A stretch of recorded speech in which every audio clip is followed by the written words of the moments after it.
Right, we're on. Today we're at Peebles Golf Club. Isn't that amazing? And we're talking short game. Today when you play your short game, your little chips and pitches, I want to make sure you do not hit the golf ball. Yes, you heard me correctly, do not hit the golf ball. So how can I play this shot without hitting the golf ball? Now that is ridiculous, isn't it? To play little chip shots and pitch shots like that without hitting the golf ball. I've not lost my mind though, honestly.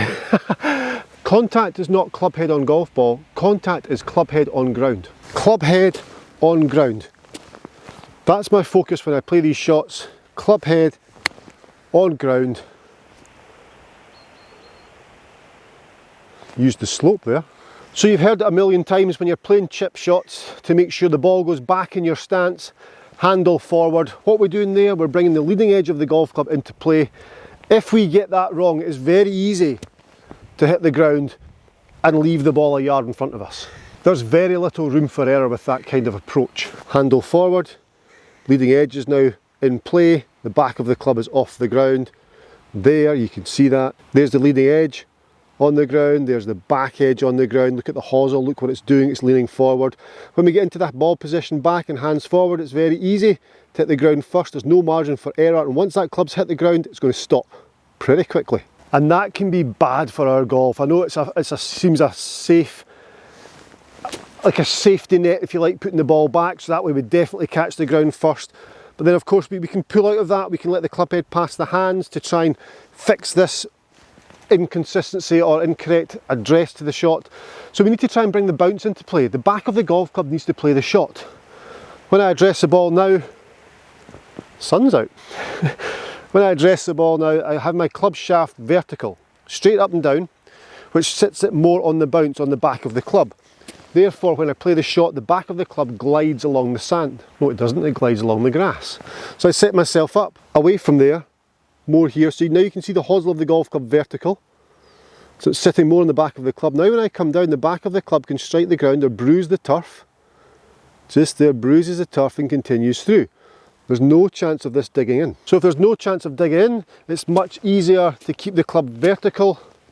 It's much easier for the club to glide and get good strike. I can do it one-handed, regardless of the lie. As long as I get the club back to vertical, there's much more room for error, much more chance of me popping this ball up to produce the shot I'm after. So how do we do this? How do we ensure we have a technique? Okay, it's all very well setting the club straight up and down, club shaft vertical to bring it back onto the bounce, so it's more neutral if you like. But how do I get the club back just straight up and down to ensure I get that lovely strike, bruising the turf with the back of the golf club? How do I do that? There's two ways to do that. One's wrists and one's body. Main thing to think about here is the contact the golf club makes with the ground. It's not the contact with the golf ball, it's the contact the golf club makes with the ground. That is pure strike. Shaft straight up and down. Jason Day, perfect example. He has dead arms. So Jason Day has very little wrist cock. He takes the club back, through with body turn. It's all pivot. And that way he can get the club shaft back to straight up and down. At impact, the back of the club bruises the turf. He'll never take a divot doing that. He'll just bruise the turf because the leading edge is not in play. Set up. Jason Day, no wrist cock or very limited wrist cock. It's purely body turn.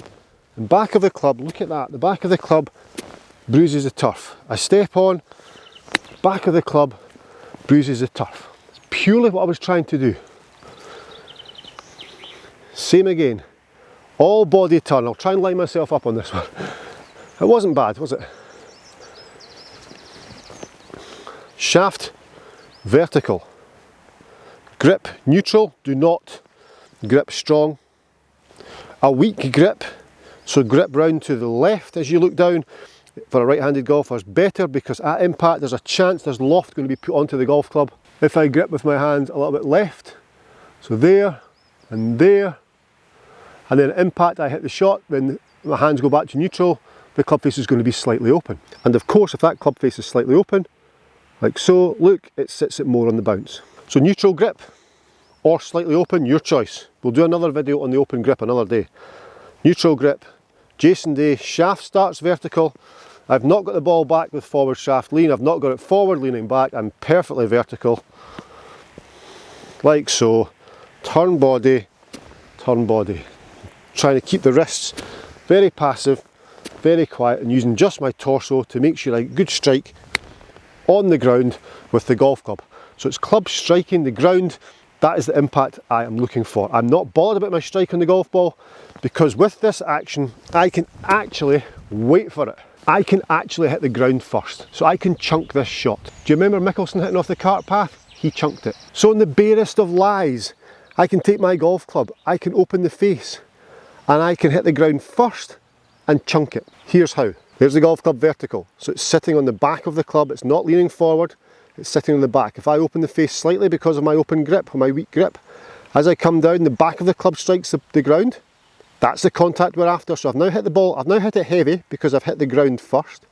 The leading edge runs under the equator of the ball goes up and away, and then the back of the club continues to glide along the ground. So I hit it heavy or before the golf ball, then it continues along, leading edge below equator, ball goes up, and the gliding of the bounce along the grass is what gives us that margin for error. It's genius.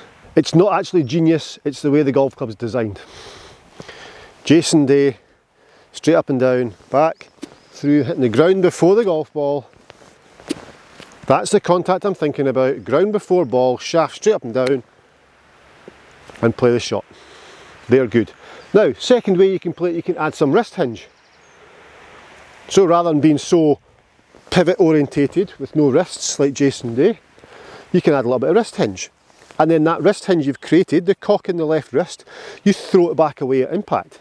So you release the club earlier. This will probably give you more height, but it also encourages the back of the club to strike the ground. Because at impact, the club shaft's going to be vertical. You start vertical, a little bit of pivot, a little bit of wrist cock, coming back down, release that there, vertical, and then the club head will pass the hands a bit more on this one. So there's more release. So the flight may be a fraction higher, so arguably a little bit harder to control, but the contact point is still pre-ball. We hit the ground before the ball. That's the contact that we need to get. So I hit the ground away before the ball there, far too early, but look at the outcome, because the bounce of the club was in play. So I hit that incorrectly. I hit it incorrectly, yet I got away with it, because I'd set myself up to use the club correctly. This one, a little bit more wrist hinge. It's good. It's really good. So for me, it's a kind of cross between the two. A little bit of Jason Day, a little bit of wrist hinge. There. That's good, getting the hang of it now. But I'm hitting the ground before the golf ball. Isn't that crazy? I'm hitting the ground first and letting the bounce of the club glide along the grass. So that's how you play your little shots around the green. Make sure you're aware of how the golf club works. Make sure the shaft is vertical and back to vertical to get the bounce, to get this back edge of the golf club, the bounce actually working for you. And you can go out there and miss hit it all you like, because you'll hit the ground first. The contact you're looking for is between golf club and ground, not the contact on the golf ball, it's the contact between the golf club and the ground, the bounce and the turf. Bounce turf interaction, it's king. So all these shots I've just played here, I was purely thinking of club and turf interaction. Not thinking about strike with golf ball, I was thinking about the strike being the club head and the turf interaction, and also getting that shaft back to straight up and down at impact. So starting straight up and down, getting back to that position. Now whether that is through pivot of the body or through wrists is entirely up to me, that's my choice. I feel as though I've got a combination of both. But I'm really thinking there of the interaction with the turf from the golf club. And strike will look after itself, because the golf club is designed to bounce and do its thing. Hit that one a little bit heavy, look at the result, because I'd used the bounce. So just setting yourself up. Are you Jason Day? Are you a little bit more wristy? You choose, but your shaft starts straight up and down, back to up and down, turf interaction. Turf interaction with the club head. They're good. In fact, they're very good. Being able to have the awareness of that shaft being straight up and down, it's incredible, because it's designed to do that. They're all dead, look, they're all within one club length. Happy.